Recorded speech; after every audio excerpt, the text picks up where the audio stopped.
여러분 안녕하십니까, 강시현 변호사입니다. 차명진 전 의원이 설 난영 여사에 대해서 또 지금 페이스북에 글을 썼는데요. 이 글이 반향이 큽니다. 그러니까 차명진 전 의원은 김문수 후보를 싸구라고 부르죠. 대학교 2년 후배고요. 그리고 이제 학생운동, 노동운동 후배고요. 뿐만 아닙니다. 부천 소사에서 지역구까지 물려받아가지고 국회의원 후배고요. 그러니까 아마 이제 학생운동 후배, 노동운동 후배, 뭐 대학교 후배, 그리고 또 국회의원 후배 뭐 다 되네요. 이런 차명진 의원이 또 지금 얼마나 또 설란영 여사를 잘 알겠습니까?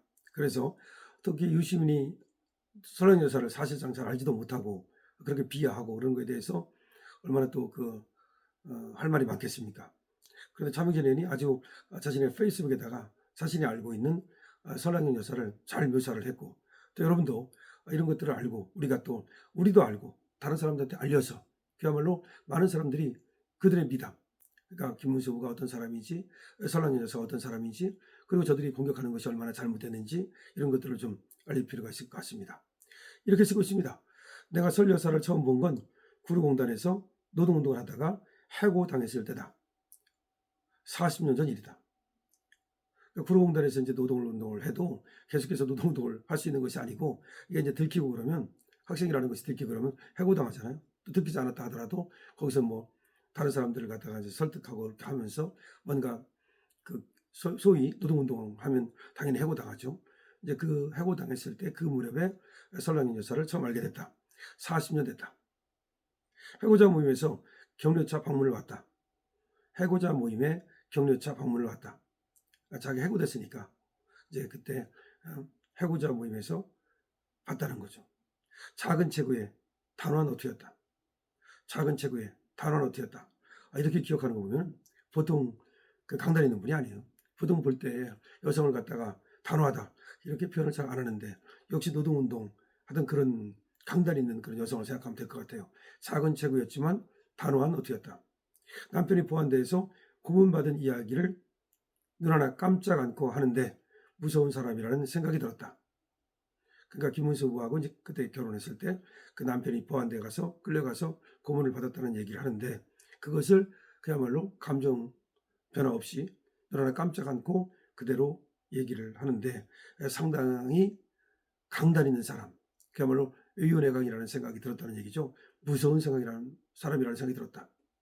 가끔 김사부를 만나기 위해 김문수를 만난다는 말이죠. 서점이나 이제 그 서점을 했거든요. 김문수 후보가 벌이가 시원찮으니까 설란영 여사가 서울대학 그 대학가에서 그 서점을 했다는 겁니다.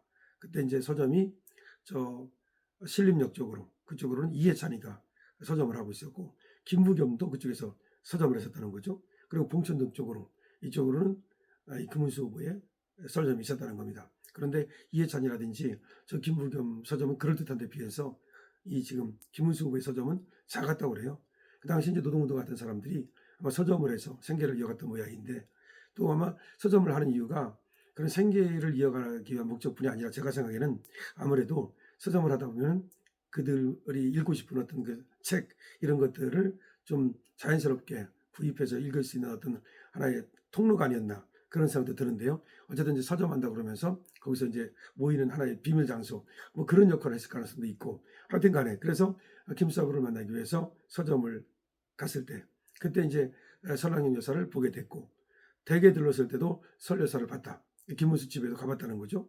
그때도 숨이 막혔다. 야, 설 여사를 보면은 숨이 막혔다라고 표현하는 거 보면은 설 여사가 보통 사람이 아니고 예사 사람이 아니에요. 보통은 이렇게 표현을 하죠.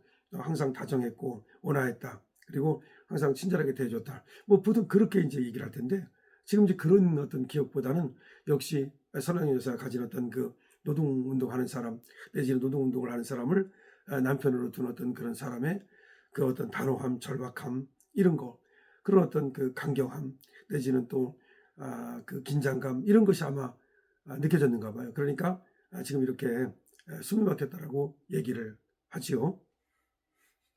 남편이 언제 잡혀갈지 모르는 불안한 생활의 연속이다. 그렇죠.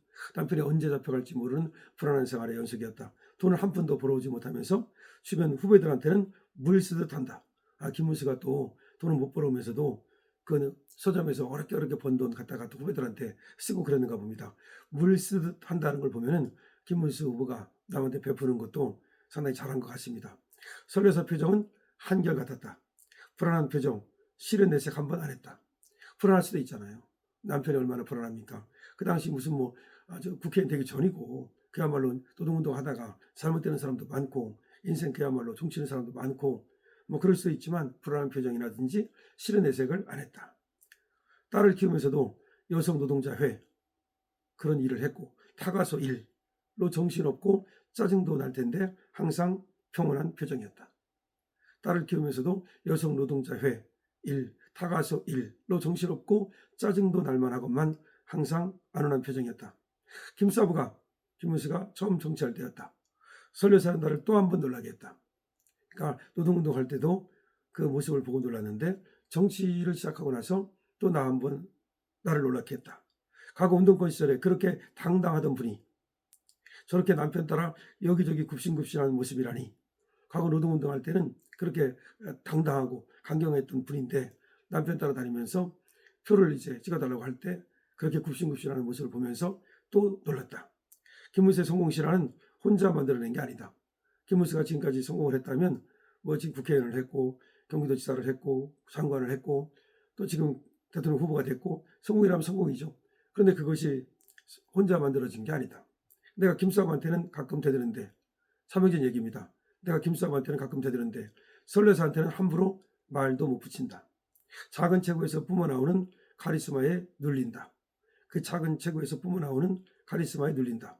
우리가 운동권 시절 김문수가 레닌이라면 김문수는 운동권 시절에 대부라는 거죠. 레닌이라면 설레사는 크루스카야 같은 존재였다. 크루스카야는 레닌의 아내를 말하는 거죠.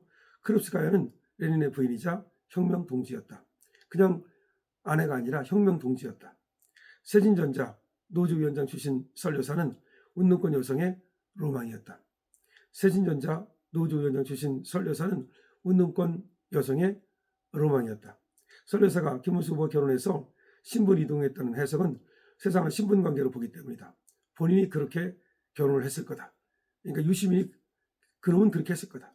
무엇보다 유시민은 김문수와 설란영 사이에 수십 년간 축적되어 온 동지적 관계를 못 보고 있다. 둘은 동지라는 거죠. 아내이고 남편이기 전에 둘은 동지라는 거죠. 설란영의 헌신과 솔선수범이 없었더라면 오늘의 김문수는 불가능하다. 설란영의 헌신과 솔선수범이 없었더라면 오늘의 김문수는 불가능하다. 기껏해야 외로운 푸은하 정도? 마지막으로 세간에 잘못 알려진 사실 하나를 바로 잡고자 한다. 유시민은 선후련 정식 멤버가 아니었다. 기껏해야 예비 멤버 정도였다. 그러다가 동거가 무너지고 부모 찬스를 이용해서 독일 유학 갔다 와서 글재주를 이용해서 외국책 몇 권 짜집게 해서 대중성을 얻었다. 그러니까 동거가 무너지니까 부모 찬스, 부모가 좀 돈이 있으니까 독일에 유학 갔다 와서 그 글재주가 좀 있으니까 그거 가지고 외국책 몇 권 짜깁게 해서 대중성을 얻었다. 그의 책이 남의 집 글 짜깁게 하는 거라는 것은 책 좀 읽어본 사람은 다 안다. 유시민 책은 남의 책 짜깁게 해서 글 같지도 않은 글이죠. 그런 찐 운동권은 못 되고 그냥 가문을 잘 타고난 운동권 귀족이 맞다. 가문을 잘 타고났다는 게 아니라 돈 좀 있다 이거지. 돈 좀 있다. 지금 경주에 살았는데 경주 토백이도 아니고 만주 쪽에서 불러 들어온 거라는데 어쨌든 돈 좀 있으니까 그 돈 때문에 운동권 귀족이 된 것이다. 그러니까 운동권 주변에 있었던 적은 운동권 주변에 있었던 적은 여동생 뒷바라지 할 때가 전부였다. 그 여동생이 오히려 그 지금 유시주라고 김문수하고 같이 구속도 되고 그랬었는가 봐요. 그러니까 지금 오히려 유시민이가 운동권에 있었던 그런 때는 그거는 여동생을 뒷바라지 할 때가 그때가 전부였고 사실은 그냥 찌질이 운동권 핵심이 되지 못하고 운동권 빙빙 도는 찌질이었다. 지금이나 그때나 찌질이 아닙니까? 지금도 학자도 아닌 것이 학자 찌질이 흉내내는 찌질이고 운동권도 아닌 것이 운동권 흉내내는 찌질이고 결국 찌질이야. 결국 박사도 못 받아가지고 결국은 또 학계 어떤 교단에도 서지도 못하고 역시 찌질이고 결국 그 열등의식 이걸로 다른 사람을 공격하고 그 알량한 글재주 그것도 짧게 해가지고서 그냥 책 몇 권 팔아가지고서 대중성을 얻고 그걸 이용해가지고서 계속해서 정치를 한답시고 그러면 마치 김어준 같은 애가 어울려가지고서 좌파의 어떤 무슨 하나의 뭐랄까요? 전략책이라고 할까요? 뭐 그런 흉내를 내는 그런 자다라고 하는 것입니다. 차명진의 얘기를 들으면 확실히 이제 유시민이 어떤 자인지를 또 확실히 알 수 있네요. 유시민, 그가 찌질이다 이런 말입니다. 강시현입니다.